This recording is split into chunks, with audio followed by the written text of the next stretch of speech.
안녕하세요. 여러분 밤새 잘 주무셨습니까? 5월 29일 수요일입니다.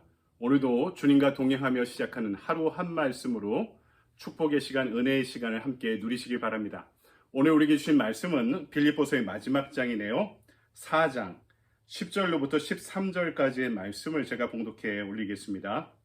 내가 주 안에서와 크게 기뻐함은 너희가 나를 생각하던 것이 이제 다시 싹이 남이니 너희가 또한 이를 위하여 생각은 하였으나 기회가 없었느니라. 내가 궁핍함으로 말하는 것이 아니니라. 어떠한 형편에든지 나는 자족하기를 배웠노니 나는 비천에 처할 줄도 알고 풍부에 처할 줄도 알아. 모든 일 곧 배부름과 배고픔과 풍부와 궁핍에도 처할 줄 아는 일체의 비결을 배웠노라. 내게 능력 주시는 자 안에서 내가 모든 것을 할 수 있느니라. 아멘. 주님의 말씀입니다. 주님께 감사드립니다. 이 아침에 우리에게 주신 말씀 가지고 그리스도 안에서 시작된 새로운 생활이라는 제목으로 말씀을 증거하겠습니다. 빌립보 교회에 보낸 서신을 정리하며 결론적으로 오늘 바울이 이야기한 부분에 우리는 주목해야 될 것입니다. 그리스도 안에서의 새로운 삶을 살아갈 수 있다는 사실을 자신의 경험을 토대로 강조하고 있는 것이죠. 여러분, 먼저 새로운 삶은 기뻐하고 자족하는 능력을 통해 시작된다. 바울이 고백하고 있는 부분에 우리는 주목해야 됩니다. 우리는 흔히 신앙생활 하면서 인내에 대한 이야기, 참고 견디는 것에 대한 이야기는 많이 하는데요. 기뻐하는 것, 즐거워하는 것에 대해서는 왠지 길티 의식을 갖는 것처럼 느끼는 것 같습니다. 왜 그럴까 생각해 보니까 내가 남들보다 어렵게 살아왔다라는 피해의식이 어느 정도 우리 안에 내면화되어 있는 것 같습니다. 여러분, 그런데 믿음이라는 것은 지금 나한테 이미 있는 것을 누리고 즐거워하고 기뻐하고 감사하며 살아가는 것을 포함합니다. 우리의 삶에는 오르막길이 있으면 내르막길도 있기 마련이죠. 그래서 신앙이라는 것은 이 모든 상황에 적응하는 힘을 길러야 하는 것입니다. 오늘 12절의 말씀을 제가 새 번역으로 한번 읽어보겠습니다. 나는 비천하게 살 줄도 알고 풍족하게 살 줄도 압니다. 배부르거나 굶주리거나 풍족하거나 궁핍하거나 그 어떤 경우에도 적응할 수 있는 비결을 배웠습니다. 아멘. 여러분, 성경이 말하고 있는 진정한 축복이 무엇인가? 그것은 능력을 지니는 것입니다. 어떤 능력인가? 어려울 때나 좋을 때나 빈궁할 때나 풍부할 때나 아플 때나 건강할 때나 나쁜 환경에 처할 때나 좋은 환경에 처할 때나 이 모든 상황과 환경에서 기쁨을 누리고 자족하며 사는 능력을 말씀하는 것이죠. 이것이 바로 신앙의 능력이다라고 바울은 오늘 우리에게 전하고 있는 것이죠. 그래서 13절에 바울은 매우 유명한 고백을 이어갑니다. 내게 능력 주시는 자 안에서 내가 모든 것을 할 수 있느니라. 아멘. 얼마나 가슴 벅찬 이런 승리의 고백입니까? 그런데 한국교회는 그동안 이 구절을 너무나 왜곡되게 인용해 온 적도 많습니다. 하나님이 능력 주시면 재산도 불릴 수 있고 더 좋은 집도 더 좋은 차도 구할 수 있고, 여러분, 물론 물질적인 축복이나 건강의 축복은 하나님께서 우리에게 허락하시는 축복이기도 합니다. 그러나 이 말씀의 뜻은 무엇이냐? 이런 것들을 이야기하는 것이 아니라 진정한 축복이라는 것은 풍부할 상황이나 빈곤할 상황이나 어떤 상황에도 얽매이지 않고 자족하고 기뻐하며 복음을 전하는 능력을 전하고 있는 것입니다. 이 말씀이, 이 13절의 말씀이 내게 능력 주시는 자 안에서 내가 모든 것을 할 수 있다라는 이 능력에 대한 고백은 바울이 지금 전도여행 다니면서 본인이 처한 컨텍스트, 상황 가운데 지금 고백하고 있는 것을 주의해서 우리가 이 말씀을 독해하고 해석해야 되는 것입니다. 그러니까 내가 풍부할 때도 자족하며 복음을 전할 수 있고, 빈곤하고 비천하게 처해 있을 때도 여기에 자족하고 기뻐하면서 복음을 전할 수 있는 능력, 일체의 능력을 배웠기 때문에 나는 이 모든 상황에서 모든 것을 할 수 있다라고 개인의 고백을 하고 있는 것입니다. 그래서 내가 복음의 사역을 위해서라면은 가난하건 부하건 아프건 건강하건 간에 여기에 만족하고 기뻐하면서 살아갈 능력이 나 자신에게 있다라고 바울이 지금 고백하고 있는 것입니다. 저와 여러분의 삶 가운데 이런 능력이 함께하기를 바랍니다. 저는 목사로서 여러분, 우리 성도들이 인간적으로 좋은 일이 많이 생기기를 물론 바랍니다. 하지만 하나님께서는 저와 여러분이 어떤 상황과 형편과 처지 가운데도 기뻐하고 자족하며 복음의 능력으로 살아갈 수 있는 그런 자질, 태도, 능력을 갖기를 원하고 계시다는 사실을 여러분 이 말씀 가운데 잊지 마시기 바랍니다. 두 번째, 오늘 말씀은 새로운 삶은 어떨 때 가능하냐? 베풀고 나눌 때 가능하다. 그러니까 새로운 삶이라는 것은 베풀고 나누는 능력이라는 것을 우리에게 보여주고 있습니다. 빌립보 교회는요, 바울의 제2차 선교 여행 중에 가장 먼저 개척된 교회입니다. 사도 바울이 개척하고 다녀간 많은 교회들이 있죠. 그 가운데 가장 심혈을 기울인 교회 중에 하나가 이후에 방문할 고린도 교회였습니다.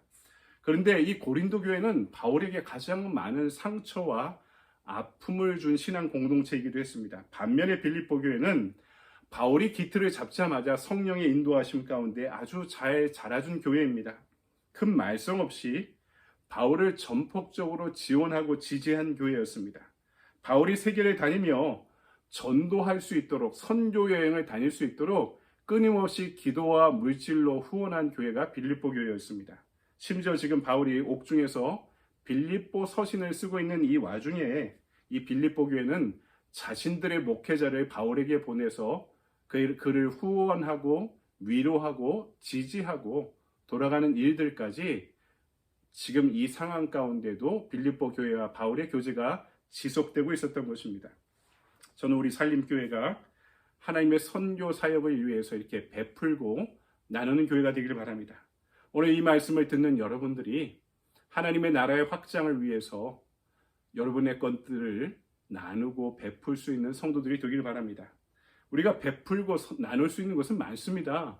내가 자산과 재산이 없다고 그것을 못하는 것은 아닙니다. 기도를 할 수 있는 분들은 기도로 나누면 됩니다. 후원하면 됩니다. 어떤 분은 자기의 시간을 쓰면 됩니다. 어떤 분은 재물을 사용하면 됩니다.